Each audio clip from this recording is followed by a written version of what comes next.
Programa O D da Questão. Um oferecimento. Unikitchen, M2 Marmoraria, Piso Prime, Comercial Estevam. Meu coração, não sei porquê, não sei porquê, bate feliz, ficam sorrindo quando te vê, e os meus olhos ficam sorrindo. Sucesso carinhoso do Pixinguinha, Marisa Monte cantando, Paulinho da Viola, só gente boa. Esse que é um dos maiores clássicos da música popular brasileira, que introduz a gente no D da Questão de hoje, que é, mais uma vez, aquele papo, né? Entre você e eu. Vamos falar dos bastidores da política sorocabana, contar aí detalhes, né, do que está acontecendo, a montagem dos partidos. Vamos falar também um pouquinho da tocha olímpica e da Santa Casa de Sorocaba. Ai, Santa Casa de Sorocaba. Tudo isso aqui no D da Questão de hoje, tá bom? Já volto. Me aguarde.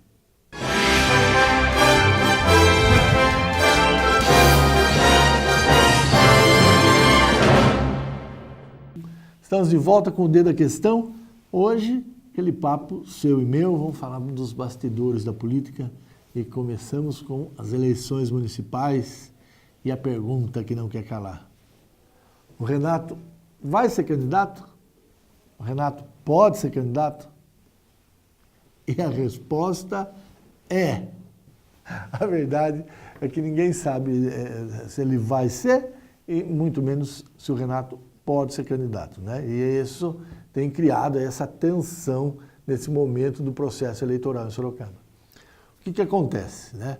O Renato Amari, pré-candidato do PMDB, 2 vezes prefeito de Sorocaba, já foi deputado federal, quando o prefeito de Sorocaba, né, atropelou, né, alguns processos que a Justiça, o Ministério Público primeiro e a Justiça depois, entendeu que ele não deveria ter feito, né?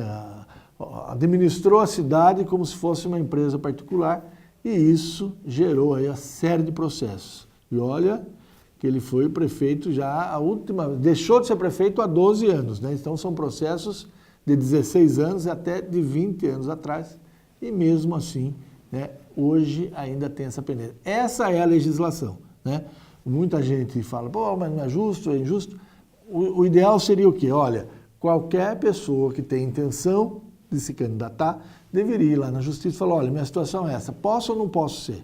Né? E aí já resolveria lá, pode ou não pode, e aí o processo seria tranquilo para todo mundo. Só que não é assim hoje.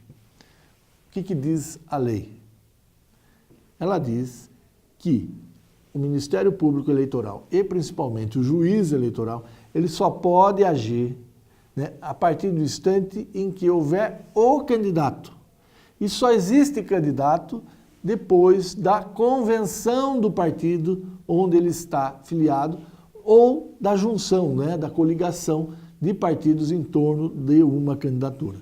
Nesta eleição de 2016, o que o legislador impôs?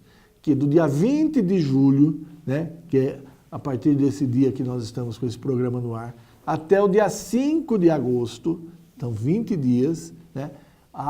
São 15 dias, 2 semanas. Os partidos podem fazer a sua convenção. E o que é a convenção? É a oficialização. Os membros se reúnem e a maioria decide, se não houver unanimidade, vale a maioria, que fulano de tal é o candidato. Ah, então tá bom, faz lá um documento, todo mundo assina. Esse documento vai para a justiça, onde ocorre o registro da candidatura.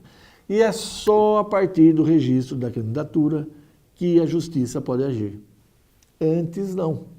Antes é só o pré-candidato, a intenção. Existe só na vontade aquilo que está no sentimento do cidadão, mas ainda não é da lei. Depois, feito esse registro, o registro pode ser feito até 10 dias depois do último dia da convenção. Então, faço a convenção no dia 5 de agosto, tenho 10 dias para registrar, 15 de agosto. Aí, a partir do dia 15 de agosto, o juiz eleitoral em primeira instância tem até, né, o prazo, até 2 semanas para dizer, olha, concordo, não tem problema nenhum nessa candidatura, não infringe nada de nenhuma lei, está tudo de acordo com a ficha limpa, está tudo de acordo com a lei eleitoral. Então, pode ser. Ou diz o contrário. E aí que entra a questão do Renato. Né? Vocês vão se lembrar, na eleição de 2012, já foi pedido, né, a impugnação da candidatura dele. Aqui, na instância primeira, que é na comarca da onde estão as cidades, então, no caso de Sorocaba, em 2012 foi deferido. O juiz daqui entendeu que ele poderia ser candidato.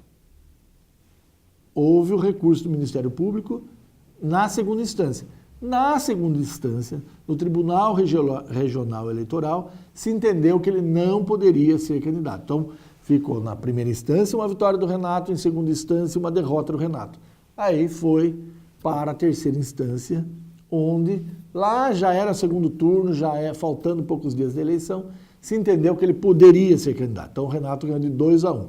Vitória de Sorocaba, derrota de São Paulo, vitória em Brasília.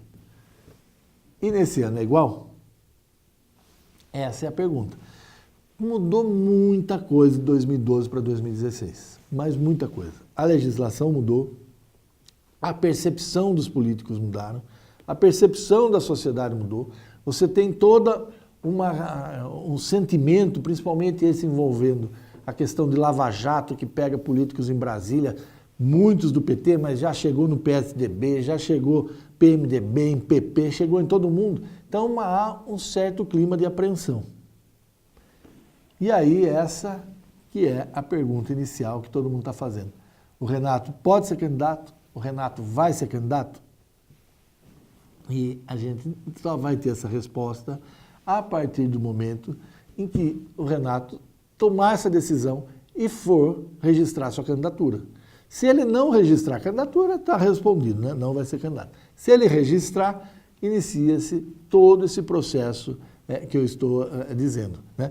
Se em primeira instância ele não tiver o registro, ele vai recorrer para a segunda instância. Se ele também não tiver o registro, aí já era. Se ele tem o registro, quem vai recorrer é o Ministério Público para a segunda instância. Quer dizer, pode ir lá desempatar. Porque se também o tribunal falar, não, vou seguir o que decidiu o juiz de primeira instância, me acabou. Só vai para a terceira se ficar empatado. A decisão do juiz de Sorocaba, a decisão do juiz do tribunal lá em São Paulo. Né? Só assim que vai. E aí, essa questão se prolonga e a pergunta é, o Renato pode ser candidato? O Renato vai ser candidato? Quem podia muito bem responder isso, eu acho que essa está na mão dele, é o próprio Renato. Eu fiz esse convite para ele estar aqui, né? Fala, Renato, vamos dar uma entrevista a todo esse falatório e tal. E ele me disse o seguinte, olha, não é o momento de estar falando disso, esse momento é de articulação, mas me mandou uma mensagem agradecendo o meu convite para a entrevista. Ele disse mais ou menos assim, Deda, obrigado pelo convite, né? Aprendi com o tempo que o impossível demora um pouquinho mais. O que ele quis dizer com isso? Primeiro, que ele não desistiu, né? Que está no jogo. Segundo, reconhece que está difícil, né? Essa situação, né? De consequências de atos que ele tomou 16, 20 anos atrás, quando era prefeito. Né? E terceiro, que mesmo nessa dificuldade sendo impossível, né? Ele está com vontade, ele está na luta para ser o candidato. O que acontece é que os aliados, né? Aí você tem, por exemplo, o DEM do vereador Crespo. Ele já anda divulgando, né, que os eleitores entendem que ele pode ser o candidato. Né? Ele já foi candidato outras vezes, deputado estadual, vereador de 2 mandatos, tem experiência, que ele poderia ser o candidato. Deputado federal Jefferson Campos comanda o PSD aqui em Sorocaba. Estava lá fechado com o Renato, uma articulação feita junto com o ministro Kassab, ministro que era da Dilma, ministro que é do Michel Temer, né, o comandante nacional do PSD, fechado. O Jefferson já está deixando um pé atrás e abrindo as portas para caminhar com o Laerte Moleta do PEN. Você tem o caso do PP, né? O PP tinha 2 vereadores em Sorocaba. O Rodrigo Manga, que foi para o DEM, o Anselmo Neto, que foi para o PSDB. E ficou um partido solto aqui, só que ele tem o tempo de televisão. E quem manda no estado, no PP, é o deputado Guilherme Mussi, que num dado momento tinha dito não ao PSDB porque estava acordado com o Renato no PMDB. E nas últimas semanas também já procurou o PSDB de novo, foi lá conversar com o João Leandro, dizendo, olha, que a candidatura do Renato está difícil, tal, e que eles estão abertos a conversações com o PSDB. Então você tem o PSD, você tem o PP, você tem aí o DEM colocando pressão sobre a candidatura do Renato. Só resta aguardar, né? Então o PSDB, depois de titubear, de levar por mais tempo do que todo mundo imaginava a escolha do candidato, está fechadíssimo lá, secretário de governo do prefeito Panunzio, João Leandro da Costa Filho, né? O grande desafio do João Leandro, no meu modo de ver, é associar o nome dele com a imagem dele. As pessoas ouviram falar muito do João Leandro ao longo dos 4 anos do governo Panunzio, né? 3 anos e meio, mas não associa a imagem. Aí você tem no PT, né, o Glauber Piva, né, que por todo o imbróglio que envolve aí o PT em âmbito nacional, principalmente esse processo do impeachment da presidente Dilma, né, não conseguiu atrair nenhum partido para a coligação até o momento, né? Então o Glauber vai passar muito tempo da eleição, e ele já sabe disso, né, falando aí dos pecados nacionais do seu partido, né, e tentando mostrar que a ação local dele não tem nada a ver com o Partido Nacional. Enfim, esse vai ser o grande karma dele. Você tem o Raul Marcelo do PSOL, né, talvez, né, em qualquer pesquisa de qualquer partido com bom desempenho, todo mundo lembra muito do Raul, mas se assusta, né, com essa convicção dele de ser mais à esquerda, nem ao centro, bem mais à esquerda, e as pessoas temem o que vai significar uma prefeitura, um governo municipal do PSOL, né? Esse também vai ser um grande desafio, né, do Raul Marcelo, convencer as pessoas de que ele não é nenhum bicho-papão. Você tem o Hélio Godoy no PRB, né? O Hélio Godoy, que o vereador mais votado na última eleição, mas que ainda, né, a gente aí nas portas das convenções começam agora, também não conseguiu atrair partidos para dar consistência dos candidatos a vereador na rua, pedindo voto para ele, mas principalmente, né, tempo na TV. Que no horário eleitoral todo mundo vai ser muito parecido, mas as inserções ao longo do dia vão fazer diferença. Então ter mais tempo de TV significa aparecer mais, né? Aí você tem o Fernando Oliveira do PSDC, Flávio Chaves no PSC, ainda tentando se viabilizar, muito mais distante.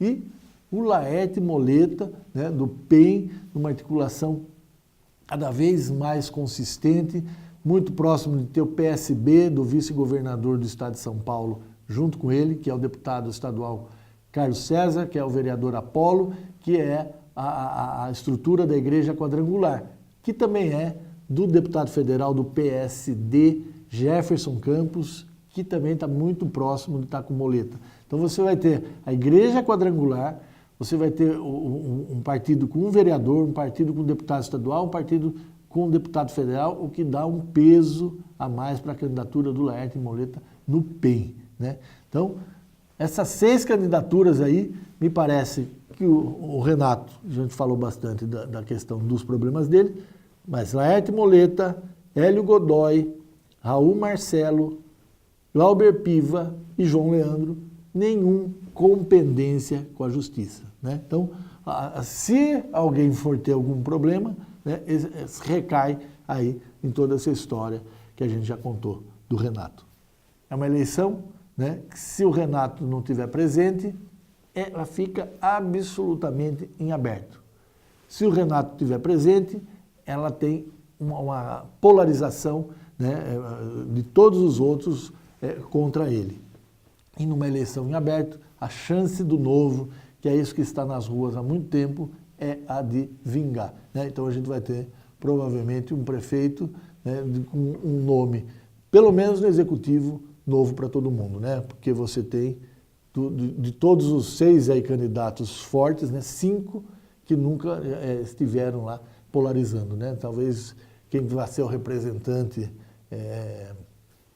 desse grupo, se ficar de fato a vacância da vaga do Renato, que pode dar aí uma nova mistura, um novo tempero. Mas, do contrário, é uma eleição absolutamente aberta para todo mundo. O que resta, né, é esperar as convenções.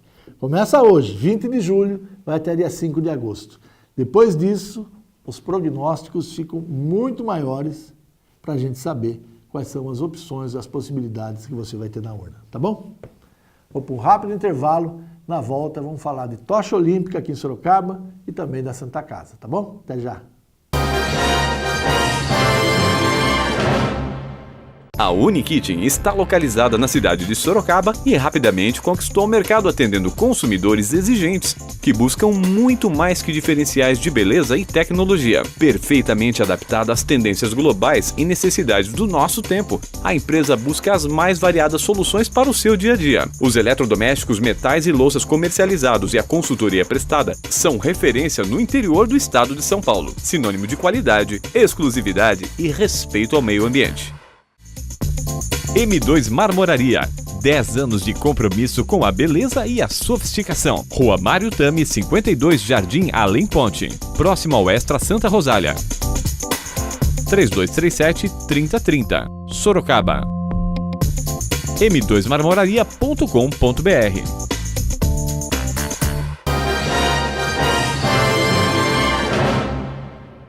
Estamos de volta com o Dedo da Questão. Hoje, aquele papo sobre os bastidores, seu e meu, né? Ficou contando aí as coisas que estão acontecendo. E agora vamos falar um pouco de tocha olímpica. Olha que coisa, né? Essa festa que envolve o Brasil inteiro, a Olimpíada do Rio de Janeiro, jogos de futebol fora do estado do Rio, mas as principais competições, todas elas concentradas na cidade do Rio de Janeiro.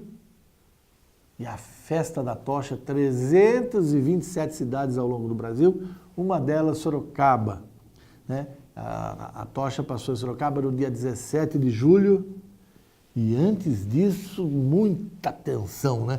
Nas redes sociais, né? Principalmente no Facebook, criado lá um grupo Vem Apagar a Tocha aqui em Sorocaba, tal.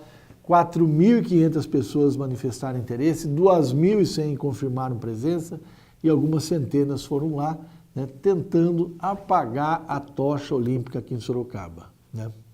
Aí, né, o esquema de segurança foi tão grande, né, que as motos da Urbis lá protegendo quem estava carregando a tocha, deixavam aquele que tinha curiosidade de ver com 5 metros de distância, muita gente reclamando.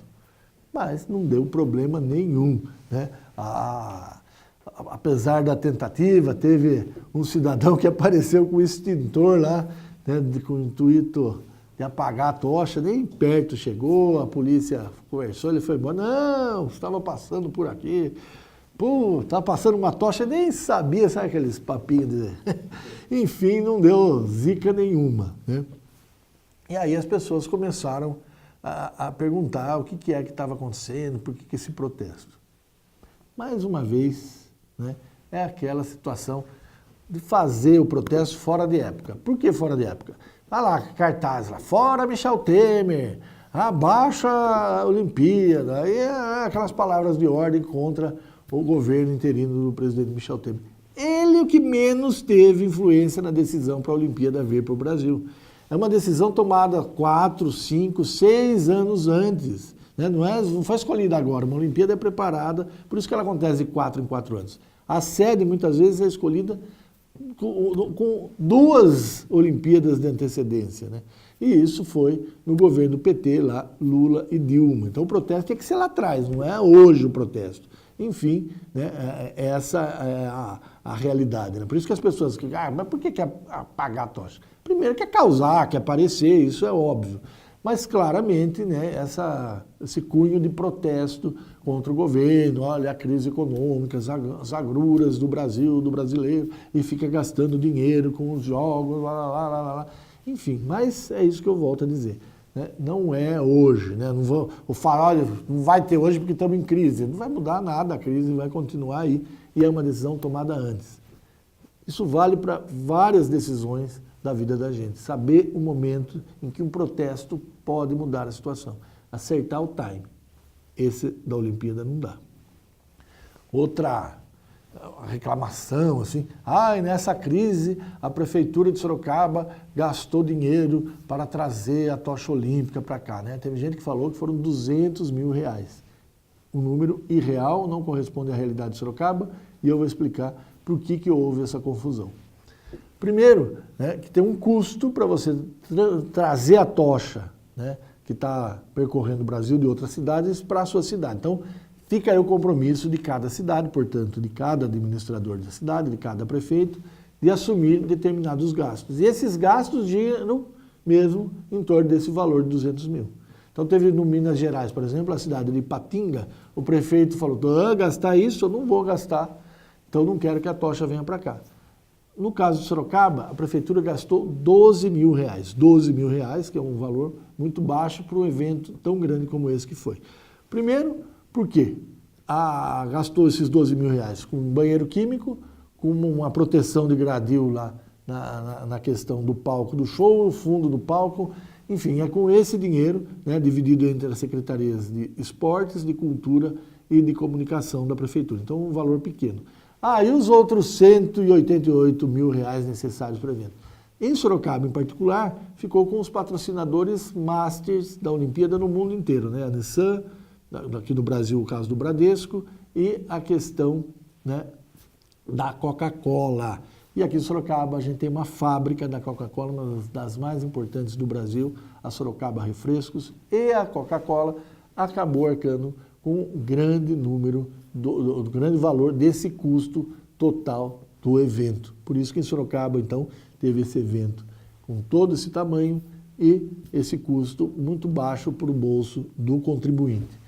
Vale lembrar que aqui em Sorocaba foram 12,5 km que a tocha percorreu, uma distância tão grande só foram percorridas nas capitais do Brasil, 22 capitais, dessas 327 cidades, então 300 cidades, um percurso muito menor do que esse aqui de Sorocaba, um evento que durou 2h30, 3 horas, 63, 67, não me lembro, condutores, 63 condutores da tocha olímpica, Toniquinho Fonseca, né, 101 anos, né, um exemplo, né, de perseverança, né, de dedicação ao esporte, as irmãs Vânia e Vanira do basquete, campeões sul-americanas, pan-americanas, brasileiras, né, disputaram a Olimpíada de 92 em Barcelona, né, atletas que escolheram Sorocaba para morar.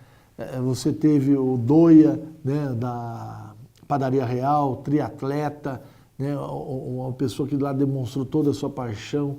Enfim, né, a Ritinha do basquete, o Paraná do futebol, gente que não é ligada ao esporte, mas que na sua vida tem um exemplo de perseverança, um exemplo de atitude, um exemplo ouro, né, como a própria Coca-Cola tratou esse evento.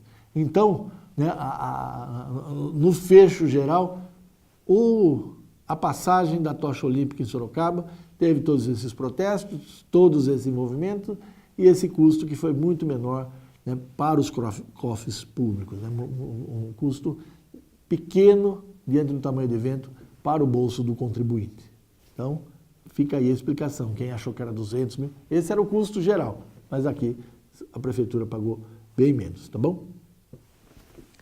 E para encerrar, rapidinho, dá uma situação da Santa Casa. Olha, estamos aqui há 3 anos, já 3 anos, a Santa Casa vivendo lá sua penura. Na última semana saiu aí o pedido de condenação, né, mais um processo onde o provedor José Antônio Fazia Bem, né, tem lá mais um processo nas suas costas. Mas isso é um assunto que eu volto na semana que vem, e se não tiver resolução ao longo da semana, eu vou contar, né, dar um nome das pessoas que fazem parte da Irmandade e que poderiam trocar o Fazia Bem. E aí, né, dá uma geral da situação da Santa Casa, que continua requisitada pela Prefeitura. E, mais uma vez, deixo aqui no ar o convite para que o Fazia Bem venha dar entrevista, ele que é alvo aí da justiça em vários processos, já é o terceiro, se eu não estou enganado, nessa semana.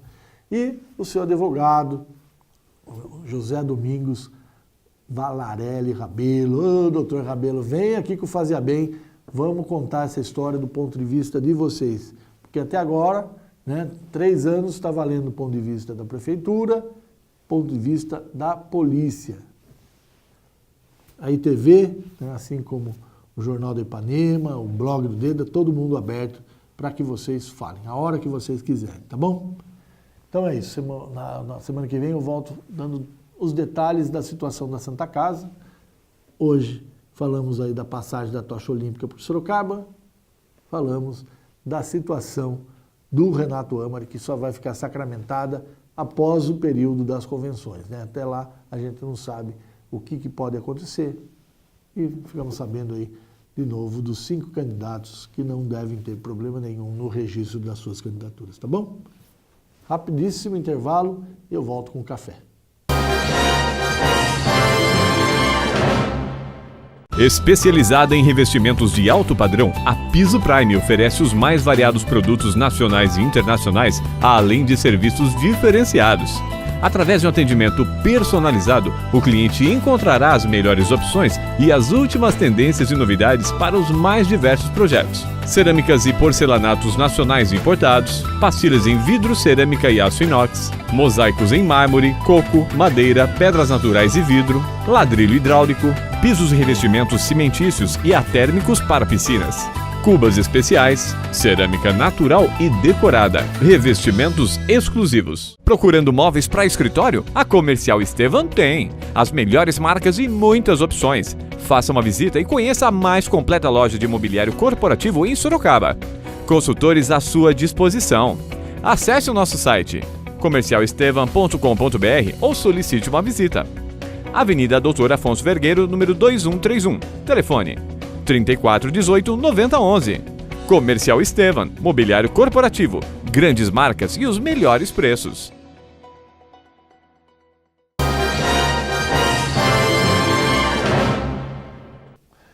Chegou a hora de ir embora, chegou a hora do café.